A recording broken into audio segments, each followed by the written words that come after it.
Gloria al Señor. Bien, hermanos, la carta a los Efesios es una carta bien interesante,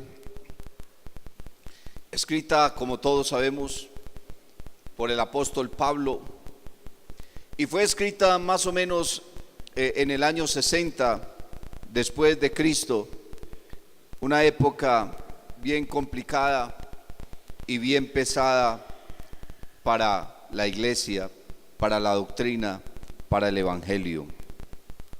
Y estaba pensando en el apóstol Pablo, porque precisamente Pablo estaba en la cárcel cuando escribió esta carta a los Efesios. Y la iglesia de Éfeso es la primera de las iglesias asiáticas. No solamente Pablo le escribió a esta iglesia, sino que Juan, desde la isla de Patmos, recibió la palabra de Dios, y Dios también le mandó que escribiera a esta iglesia de Éfeso, al igual que a otras 6 iglesias en el continente asiático. Estaba pensando también en el ministerio del apóstol Pablo, porque al leer la Biblia, los Hechos de los Apóstoles, y leer cada una de estas cartas, yo encuentro que el ministerio o la visión del apóstol Pablo se enfoca en 3 cosas, y en el tiempo fue desarrollando su visión. Inicialmente Pablo es llamado por parte de Dios camino a Damasco, y allí Pablo recibe entonces el llamado del Señor, y Pablo tiene una visión grande y un deseo ferviente por las almas, por predicar el evangelio. Él desea que mucha gente llegue al conocimiento de Jesucristo, al conocimiento del evangelio. Y Pablo entonces inicia cada uno de sus viajes misioneros, porque ese es su propósito: llevar y extender el evangelio hasta donde más se pueda, extenderlo por todo lugar, por el mundo entero, si fuese posible. Esa era la visión del apóstol Pablo: las almas, el evangelismo. Gloria al Señor Jesús. Pero a medida que fue pasando el tiempo, Pablo comenzó a recibir noticias. Algunos hermanos venían y lo visitaban y le decían: Pablo, ¿cómo te parece? Hay un problema en tal iglesia, hay un problema en tal congregación.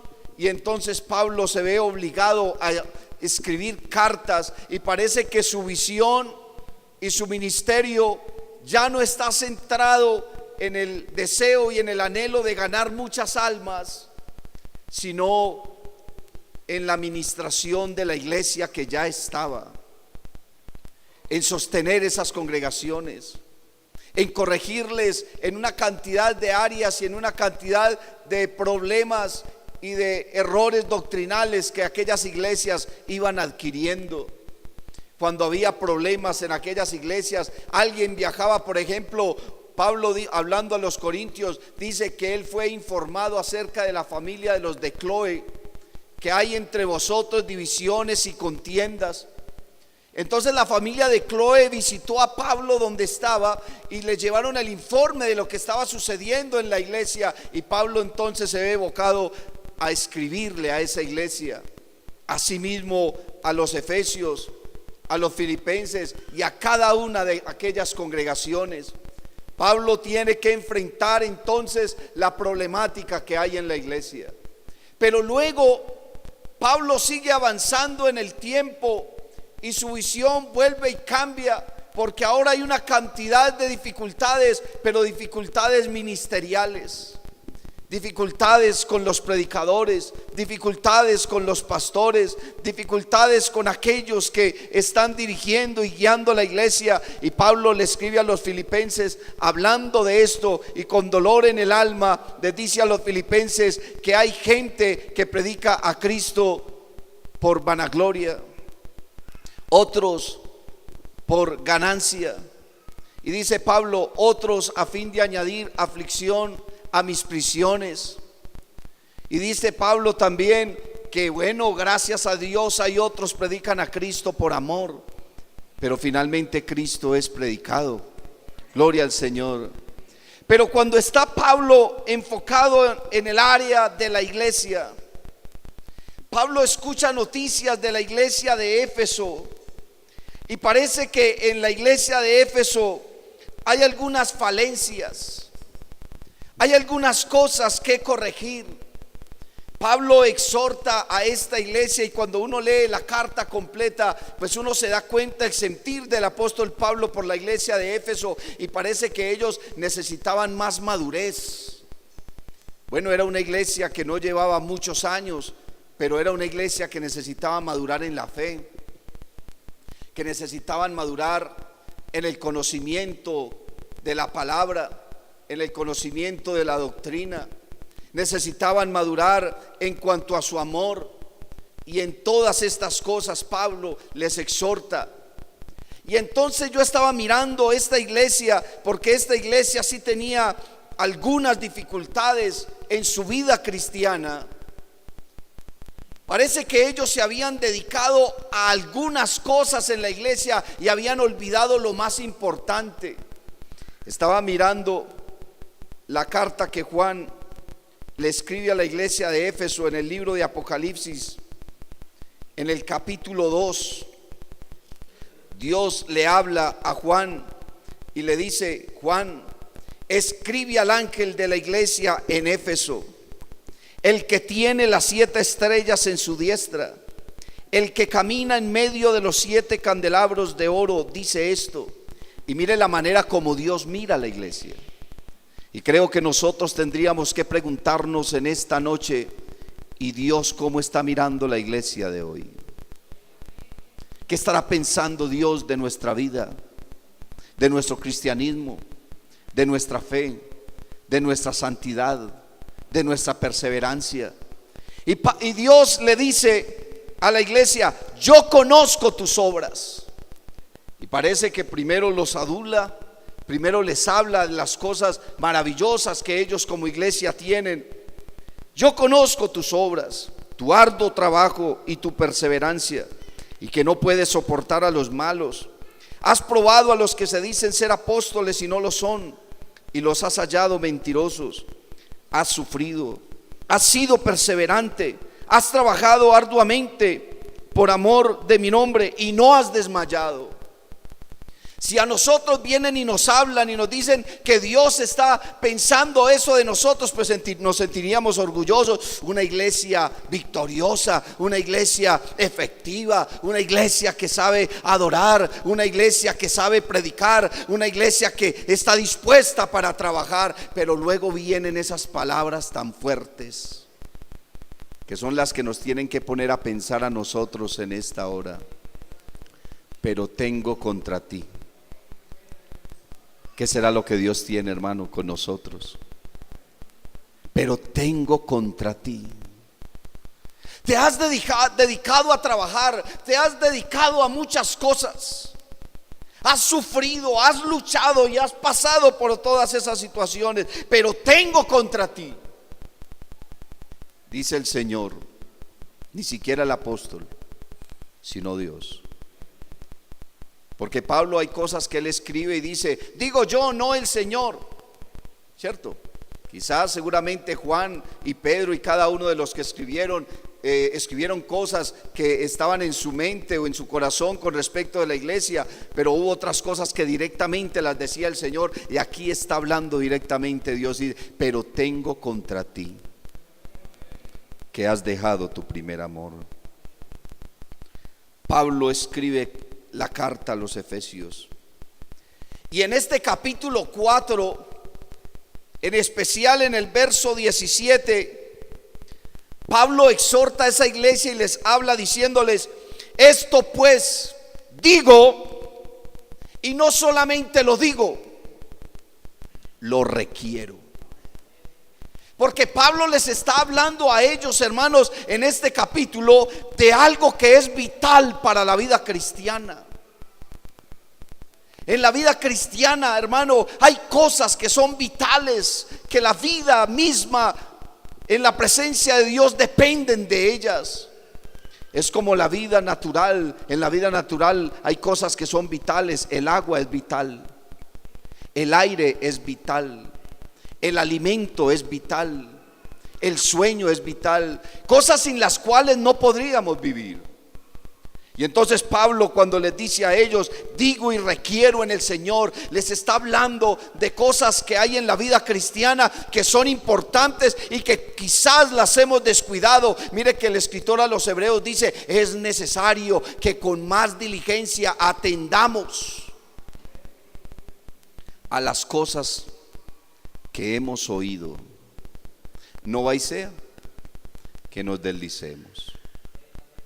Porque ¿cómo escaparemos nosotros si descuidamos una salvación tan grande? Y estaba mirando que Pablo le escribe a los filipenses en el capítulo 2 y en el verso 12, y le dice: por tanto, amados míos, como siempre habéis obedecido, no solamente cuando estoy presente, sino mucho más ahora que estoy ausente. Y mira el consejo: ocupaos en vuestra salvación, pero no de cualquier manera. Dice: con temor y temblor. Y cuando dice que con temor, no está hablando de miedo, no, está hablando de reverencia, porque el temor a Jehová, hermano, es un sentido reverente hacia la presencia de Dios. Recuerde que el principio de la sabiduría es el temor a nuestro Dios. Y Pablo le está diciendo a los filipenses que se ocupen en su salvación, en todas las cosas que tienen que ver con la salvación. Porque lo que Pablo le está diciendo a los efesios, hermano, es algo muy grave. Pablo les dice: esto pues digo y requiero en el Señor, que ya no andéis como los otros gentiles que andan en la vanidad de su mente. A mí me preocupan esas palabras.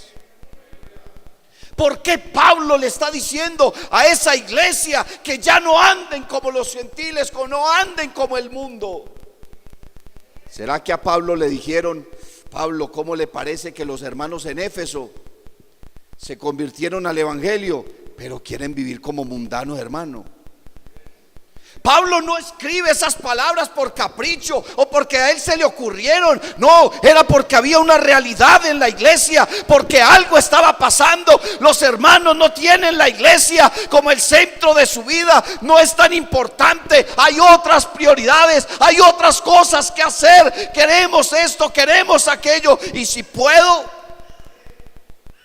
entonces las cosas de Dios.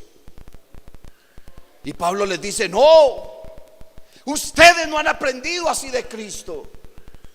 ¿Cómo pretenden haber nacido de nuevo? ¿Cómo pretenden haberse convertido al evangelio? ¿Cómo pretenden haber creído en el Señor, haberle entregado su vida, pero seguir nuevamente una vida mundana?